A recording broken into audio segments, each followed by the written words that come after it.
Hello viewers, இனி நம்ம பார்க்க போறது one piece episode 756 part 2.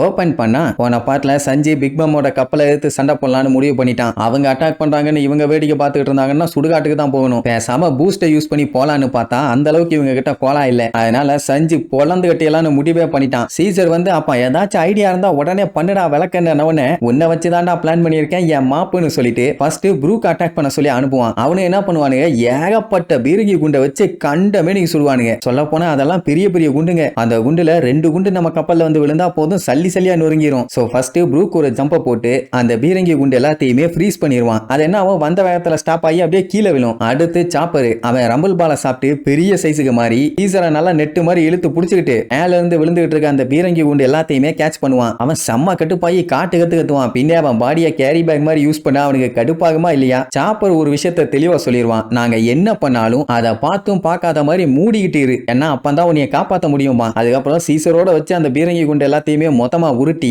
Big பம் கப்பலுக்கு நேரா தூக்கிட்டு வீசுவான். அங்க அந்த வில்ல பல்லுக்கு ஒண்ணும் புரியல, என்ன சீசரை தூக்கி நம்மகிட்டே வீசுறாங்க, நம்ம அவனைத்தான் தேடி வந்திருக்கோன்னு மேட்டர் தெரிஞ்சு போச்சான்னு பேந்த முழிப்பாங்களா. அப்போ சஞ்சய் ஏர் வாக் பண்ணி போய் சீசரை ஒரே மிதி, அதுவும் கால்ல நெருப்ப வர வச்சு மிதிச்சனால அந்த மொத்த பீரங்கி குண்டுமே பிக் பம்மோட கப்பல்ல போய் கண்ணா பின்னு அடிச்சு திருச்சு விழும். இதனால அவங்க கப்பலே பாதி கண்டமாயிருச்சு. சஞ்சய் பண்ணது செம ஐடியா இல்ல, இப்படி ஒரு எதிர் தாக்குதலை பண்ணுவாங்கன்னு அவங்க எதிர்பார்க்கவே இல்லை. அதுக்கப்புறம் கடலை விழ போன அந்த சீசரை சஞ்சய் காப்பாத்தி நேரா கப்பலுக்கு தூக்கிட்டு வந்துருவான். அங்க பார்த்தா கப்பல்ல ஒரே பதட்டம், ஏன்னா டேமேஜ் ஆனதை சரி பண்ணுமே, இல்லைன்னா கப்பல் மொத்தமா மூழ்கிரும். அதுக்கப்புறம் நமி கிளைமேட்டை சேஞ்ச் பண்ணி விட்டு மழை வர மாதிரி பண்ணி விடுவா. சோ காத்து அந்த பக்கம் கொஞ்சம் பயங்கரமா அடிக்கும். அதை யூஸ் பண்ணி அங்க இருந்து சல்லுன்னு எஸ்கேப் ஆயிருவாங்க. அந்த பிக் மம்மோட ஆளுகளும் ஏதாச்சும் பண்ணி நம்ம ஆளுல புடிக்க தான் ட்ரை பண்ணுவாங்க. ஆனா வேலைக்கே ஆகல. இப்படித்தான் நாங்க தப்பிச்சு வந்தோன்னு நமி மேட்டர் சொன்ன உடனே எல்லாம் கதையை கேட்டுட்டு கைத்தட்டி பாராட்டுவாங்க. ஏன்னா லூஃபி இருந்திருந்தான்னா இந்நேரத்துக்கு நேரா அந்த பிக் மம்மோட கப்பலுக்கு போய் கண்ணா பின்னான்னு சண்டை போட்டு அந்த கப்பலையே காலி பண்ணிருப்பான். அது வேற. ஆனா இப்படி டாக்டிக்கலா யோசிச்சு எஸ்கேப் ஆயிருக்க முடியாதுல்ல. சரி, அங்கிருந்து எவ்வளவு நாள் கழிச்சு இந்த ஜோவுக்கு வந்து சேர்ந்தாங்கன்னு கேட்டா அடுத்த நாளே வந்துட்டாங்க.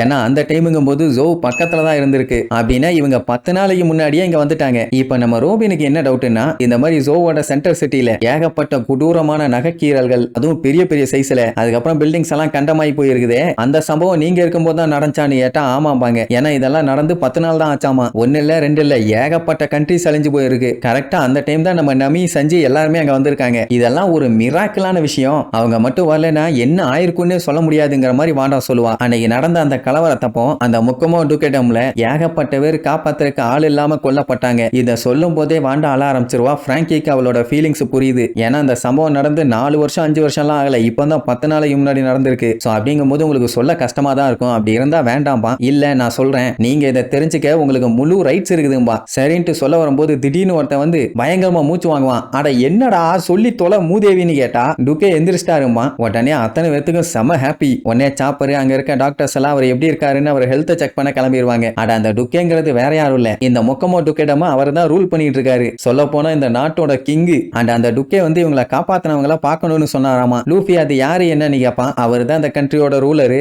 இந்த கண்ட்ரியை எப்ப அழிச்சாங்களோ அன்னையில இருந்தே மனுஷன் கோமால தான் இருந்தாரு. அதனாலதான் இன்னொரு ஆளு கண்ட்ரியை மொத்தமா பாத்துக்க வேண்டிய நிலைமை. இன்னொரு மேட்டர் என்னன்னா, இந்த கண்ட்ரிக்கு மொத்தம் 2 கிங்குங்க. ஒன்னு king of the day duke டாக்ஸ்டோம். இவனோட வேலை என்னன்னா, காலையில 6 மணில இருந்து சாயந்தரம் 6 மணி வரைக்கும் இந்த கண்ட்ரிய பத்திரமா பாத்துக்கணும். அடுத்தது கிங் ஆஃப் த நைட், இவரு பேரு மாஸ்டர் கேட் வைப்பர். இந்த ஆளோட வேலை சாயந்தரம் 6 மணில இருந்து காலையில 6 மணி வரைக்கும் பாத்துக்கணும். மொத்தத்துல இந்த ஜோங்கிற கண்ட்ரிய 2 கிங்கால காலையிலயும் மத்தியானமும் மாத்தி மாத்தி பாதுகாக்கப்பட்டுச்சு. அந்த டைமுங்கும் போது எல்லாம் நல்லபடியா தான் போச்சு. எந்த ஒரு பிரச்சனையும் இல்லாம மக்கள்லாம் சந்தோஷமா ஜாலியா தான் இருந்தாங்க. ஆனா அந்த நாள் வர்ற வரைக்கும் தான் அப்படியே டெரரா சொல்லுவா. ஒன்னு அத்தனை பேருமே ஆணு வாயை பழுந்துட்டு கேட்பாங்க என்ன சம்பவம் ஆயிருக்கும்னு. அது என்ன சம்பவம் ஏது சம்பவம்னு நம்ம அடுத்தடுத்த எபிசோட்ல பார்க்கலாம். டாடா.